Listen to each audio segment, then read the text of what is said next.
That's why he's always wrong. Zach had to tell him he was wrong the other night.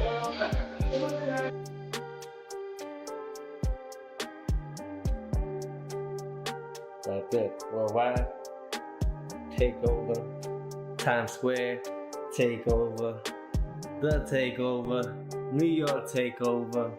Man, you just put anything with takeover. Hey man, we're doing great. Getting ready for this fight on May 2nd, and I can't wait, man.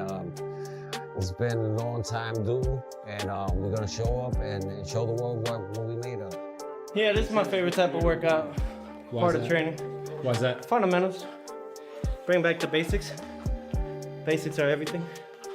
Alignment with the feet and the hands. Position. Inside their training camps, the days blur together for Shakur, Stevenson, and Teofimo Lopez as hard sparring, road work, and repetition shape their preparation. Razor blades in them goddamn gloves. We gonna be switching on his ass. Woo! It's gonna be ugly. I think he's gonna go in and be patient and handle his business. I mean, compared to Shakur, he's just a masterpiece at his work. So I feel like he's gonna go and pick him apart and take him down. Long before fight night lights are switched on, Shakur Stevenson and Teofimo Lopez are already deep into the work, living days that revolve entirely around boxing. Yo, can I ask you something? What? Do you blame him? Nah, hell no. That was smart. That was smart. That was smart. I know what I'm gonna do next time though. I'm gonna punch you. Especially that hook. I got you. Look, when he start doing this, I'm gonna punch that shit like right here, his elbow. And I got a family to take care of. They depend on me. And I'm gonna get to this bag and make sure it works.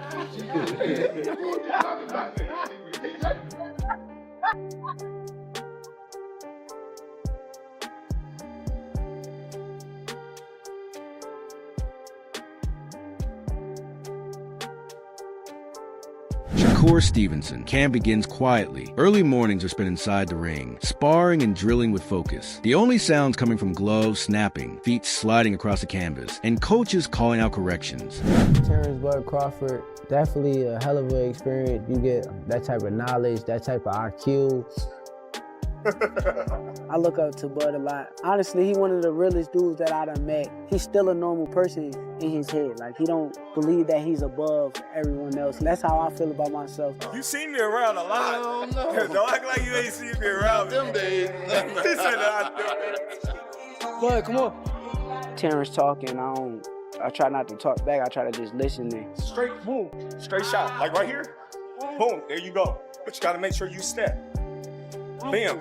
That's when the motherfucker trying to run out. When the motherfucker trying to run, there you go. Even if I don't feel the same way that he feeling at the moment, it don't matter. I still want to hear him out and try to understand what he's saying. If he's here, only thing he can throw is the hook because you out the way of the right hand. He like a sponge. He soak up everything that he need to soak up, put it into his arsenal, and then he make the best out of everything that he learned from everybody. Then throw it straight left to the body. At the end of the day, you don't want to feel like a know-it-all. And the people that know it all are the people that don't go very far. You gotta always be a student. You gotta always be able to learn and pick up things from this person, that person. He's a work of art. The sky is the limit with Shakur. He got the boxing skills and the ability to, do whatever he wants in the ring. And it's gonna be very hard to beat Shakur with the skills that he possesses. Wally Moses, who first took Shakur Stevenson into the gym when he was just 5 years old, recalled that young Stevenson begged to train and spar every day, showing a love for boxing from the very start. Stevenson's family has always been close around him, with his mother, siblings, and extended relatives cheering him on and often showing up to watch him train as he works toward greatness.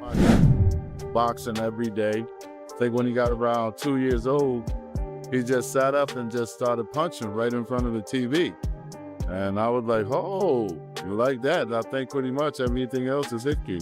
You hear me tell tales about taking him into the gym at 5 years old, but when he went into the gym, he was ready to start training to learn how to fight. So he had been learning how to box long before 5 years old. Across another gym, Teofimo Lopez's camp carries a different energy, but the grind is just as real. Music echoes through the space as Lopez moves through explosive drills mixing speed, power, and aggression. House of champion, Teofimo Lopez in the building. You already know what's up. Our father, senior, right here in the building. Okay. Yo, what up, guys? Yeah, box up. Hey, man, it's different. That's what I like. I like that's different. And to even have like an indoor court at the same time. Come on, a little bit, come on the court a little bit. Yeah, the playground. Congratulations. So every time I finish a fight, I go home with almost at least $1 million. But that's not enough with the living and everything that comes from it. Yeah. Especially in today's era. Today, 10K back then was a lot. Now it's nothing. 10,000, well, we're paying at least half of that in rent or housing. When standing in your way, my bad. No, man. Bro, ain't somebody that has brought a major $1 billion company like I did. Sparring days reveal the heart of Lopez's camp. The rounds are physical, fast, and competitive. Trainers urge him to stay sharp under pressure, to respond instinctively when exchanges heat up.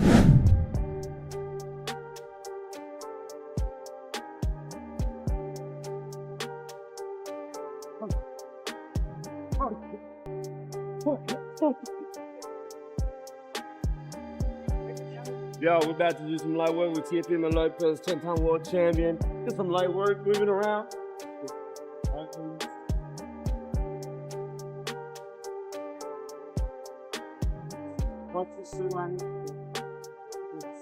And left hook right here. Double jab off that.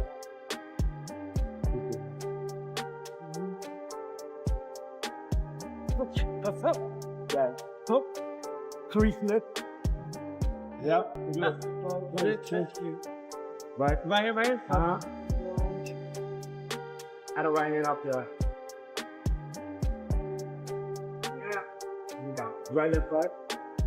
1, 2. Double jab right. Up. I got You need to get on your gloves. Lopez's trainer often highlights that what sets him apart isn't just disciplined drills or routine conditioning. It's a genuine passion he brings to every session. Lopez is committed to staying in the gym constantly, training multiple times a day, and pushing himself even when there's no immediate fight schedule, a shift he embraced after becoming a 2-division world champion. That constant presence in the gym has sharpened his speed, strength, and boxing IQ, and it reflects a deep love for the process itself rather than just the end result. Observers note how naturally he moves during drills and sparring, keeping his feet light and rhythm flowing as he works on combinations and footwork, turning intense training into something almost instinctive. This enthusiasm not only improves his agility and balance, but also creates a high-energy environment that lifts everyone around him in camp. Well, he's an entertaining cat. Like, everything is fun. It's a fun day every day, but it's serious when he's sparring. He gets down to nitty-gritty, does his thing, just embarrasses a lot of the sparring partners. And again, I tell them, have fun in there. Like, just make boxing great again, make boxing fun again. There's a little one. Man, I've been working my ass off so much. His opponent is undefeated. He's a frigidity boxer. He jumps in, jumps out. But there's one thing we see that he don't do, and we'll tell you when we do it to him. I can't tell you now, but I'm gonna tell you later. Take over sports. Coming soon. Yeah, baby. All day.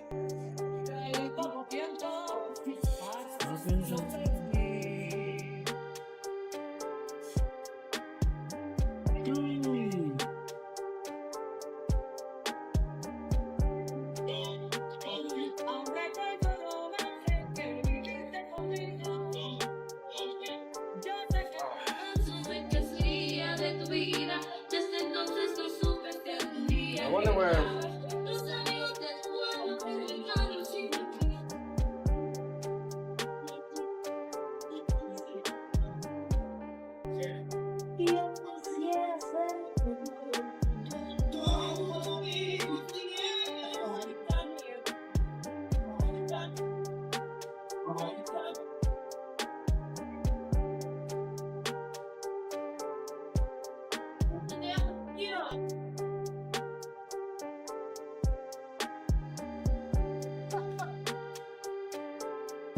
Terrence Crawford praises Shakur Stevenson in a brotherly supportive way, highlighting his exceptional skills. He says some people might call Shakur boring, but they don't truly see his talent and mastery in the ring. Terrence compares Stevenson to Floyd Mayweather, who was also once labeled boring, yet proved to be a legend. According to Terrence, Shakur's skill set matches Mayweather's level, showing precision, intelligence, and speed that make him an extraordinary fighter worthy of respect and admiration. Are you saying that because that's your man and you don't like Tank? No.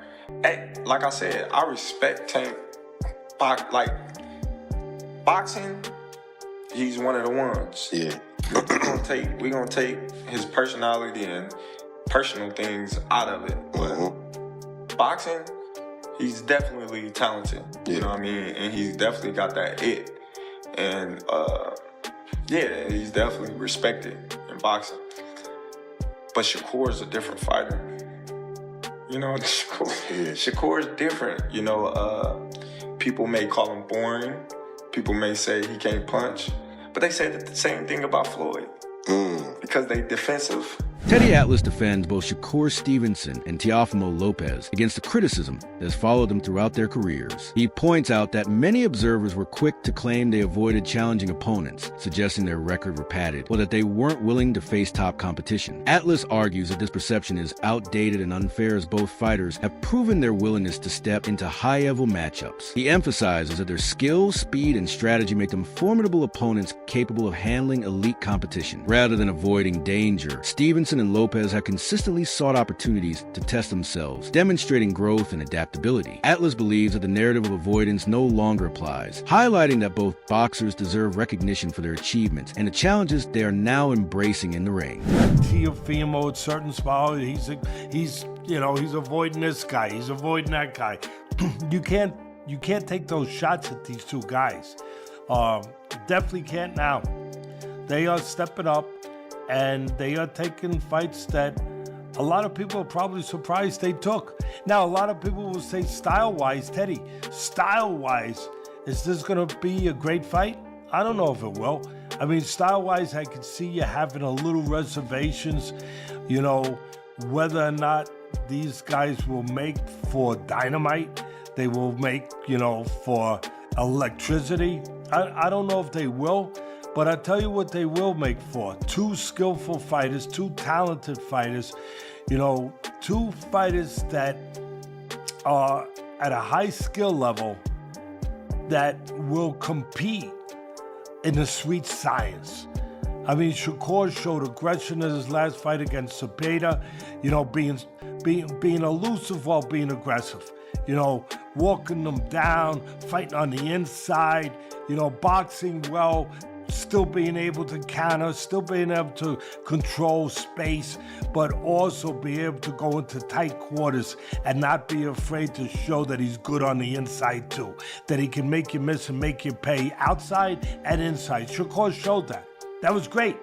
That was great, and people applaud him. I applaud him. We were sitting there ringside. I was sitting there actually with your sister, ringside, watching that fight, and it was a terrific performance. Shakur showing that dimension, showing that attitude, showing that competitiveness, showing that dog like people like to show or like to talk about, and they wanted to see in Shakur.